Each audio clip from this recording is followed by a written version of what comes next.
नमस्कार दोस्तों, हमारी आज की कहानी है सासू माँ। चाय नाश्ता तभी मिलेगा जब आप झाड़ू पोछा करोगी। मम्मी जी, आप इतनी सुबह सुबह कहाँ चल दी? कोई देखेगा तो क्या कहेगा कि इनके घर में जगह नहीं है, या फिर बेटा बहू अपनी माँ को दुखी करते होंगे। नैना ने अपनी सासू माँ देवकी जी से कुटु शब्दों में पूछा। वो सुबह कहाँ है? 9 बज रहे हैं। तुम अब सोकर उठी हो, इसलिए तुम्हें सवेरा लग रहा है। आजकल सत्संग का समय 9 बजे का हो गया है। देवकी जी नम्रता से अपनी बहू नैना से बोली। अम्मी जी, पहले घर के काम तो निपटाती जाइए। देवकी जी ने कहा। मैंने सोया मेथी की सब्जी काट कर छोक दी है। मटर भी छील दिए हैं, आटा लगाकर रख दिया है। दोनों बच्चों को लंच बनाकर भी दे दिया। उन्हें दूध नाश्ता करवाकर स्कूल भेज दिया। बच्चे कह रहे थे कि माँ नहीं उठी अभी तक, तो मैंने समझा दिया कि हम तो हैं तुम्हारी दादी माँ, माँ को आराम से सोने दो। अब हम चले थोड़ी देर सत्संग में मन लगाने। बहुत अच्छा लगता है वहाँ। हमने अभी चाय नाश्ता नहीं किया है, वहाँ से आकर करेंगे। जी कहते हुए चलने के लिए अपनी छड़ी उठाई तो नैना ने झाड़ू पोछा उनके सामने लाकर रखते हुए कहा, चाय नाश्ता तो बात की बात है। जब काम करोगी तभी चाय नाश्ता भी मिलेगा। कपड़े धुलना और घर की साफ सफाई तो बाकी है। पहले पूरे घर में झाड़ू पोछा लगाइए। बहू, अपने कपड़े तो हमने धोकर अलगनी पर सूखने डाल दिए। अब तो सिर्फ तुम्हारे और बच्चों के कपड़े हैं। हाँ, तो वो भी आप ही धोइएगा। आपको तो पता है मेरे हाथ साबुन से एलर्जी है, और ये साफ सफाई भी आप ही करिएगा। एलर्जी तो हमें भी है, लेकिन हम भी अपने कपड़े तो धोते ही हैं। हमसे झुककर झाड़ू लगाते नहीं बनेगा, और पोछा लगाते भी नहीं बनेगा। देवकी जी ने बहू के सामने गिड़गिड़ाते हुए बोला। से नहीं बनेगा, ये पकड़िए झाड़ू और लगाइए। ने जबरदस्ती उनके हाथ में छड़ी लेकर झाड़ू पकड़ा दी। कि जी की सत्संग साथ जाने वाली सहेली सरोजी उन्हें बुलाने आ गई। बहू की तेज आवाज सुनकर बाहर ही ठिठक कर जैसे ही नैना ने देवकी जी के हाथों में जबरदस्ती झाड़ू पकड़ाई, वो अंदर आवाज देती हुई उनके सामने आ खड़ी हुई। देवकी बहन, कहाँ हैं आप? आज सत्संग नहीं चलना है क्या?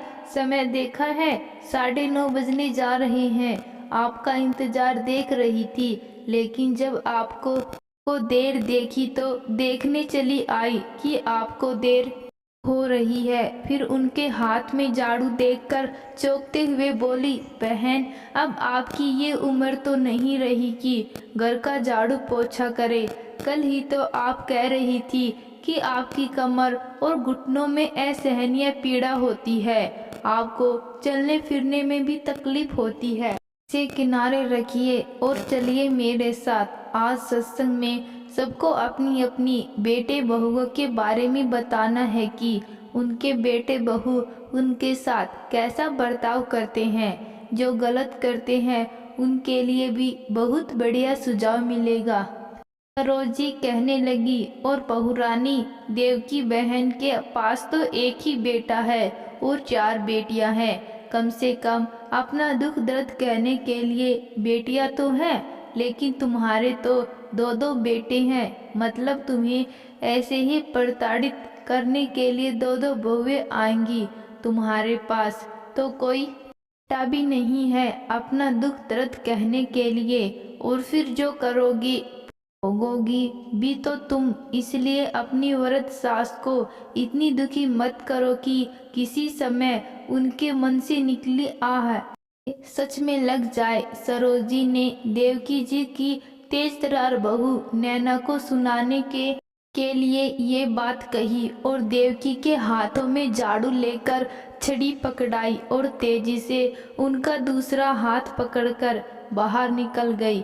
इधर नैना सरोजी की बातें सुनकर छटपटा कर रह गई और उनके वापस लौटने का इंतजार करने लगी।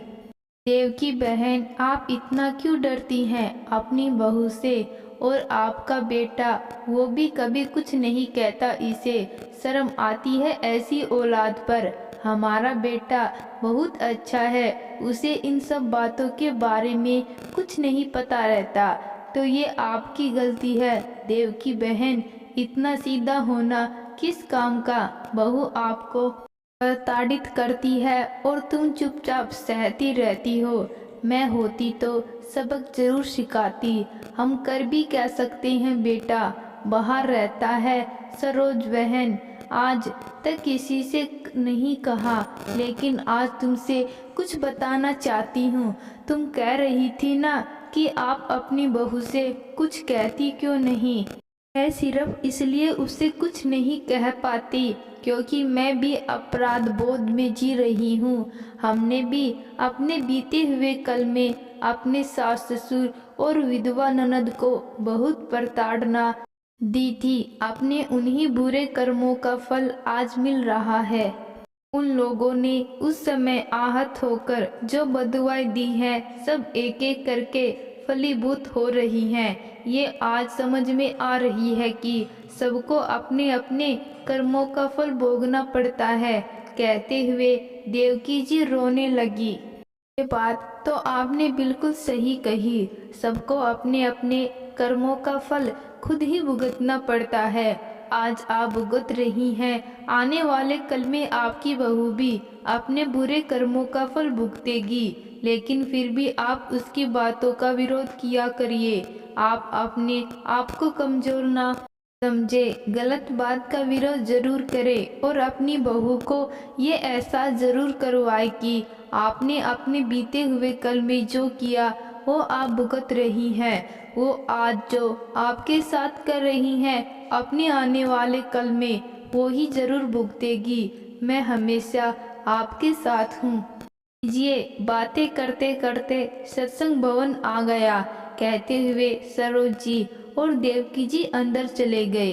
सत्संग के बाद देवकी जी घर पहुंची तो देखा तो नैना बैठी बुरी तरह सुबक रही थी। देखकर देवकी जी से रहा नहीं गया तो बड़े प्यार से सर पर हाथ फिराते हुए पूछने लगी, क्या हुआ? तुम तो रोज हमें नौ आंसू रुलाती हो, आज तुम्हें रुलाने की हिम्मत कौन कर बैठा? अपने कर्मों की सजा भुगतने की तैयारी कर रही हूँ। मेरा बेटा मुझे ही सुनाकर गया है कि मैं आप जैसी औरत के साथ कभी नहीं रहूँगा। भी आप दादी का जीना दुहार करती हैं। कल जब मेरी बीवी आ जाएगी तब आप उसका जीना मुहाल करेंगी, जो मैं कतई बर्दाश्त नहीं करने वाला। इसलिए मैं तो जॉब लगते ही अपने लिए अलग घर ले लूँगा। माँ जी, उसने कुछ गलत भी तो नहीं कहा। मैं आपके साथ इतना गलत करती हूँ वो सब बच्चे भी देखते हैं और वही सीखते हैं जो देखते हैं। आप मुझे मेरी अब तक की गलतियों के लिए माफ़ कर दे। कहकर नैना देवकी जी के कदमों में झुक गई। देवकी जी आंखों में आंसू लिए अपनी बहू को माफ़ कर देती है। तो दोस्तों, आज की कहानी आपको कैसी लगी कमेंट बॉक्स में ज़रूर बताना।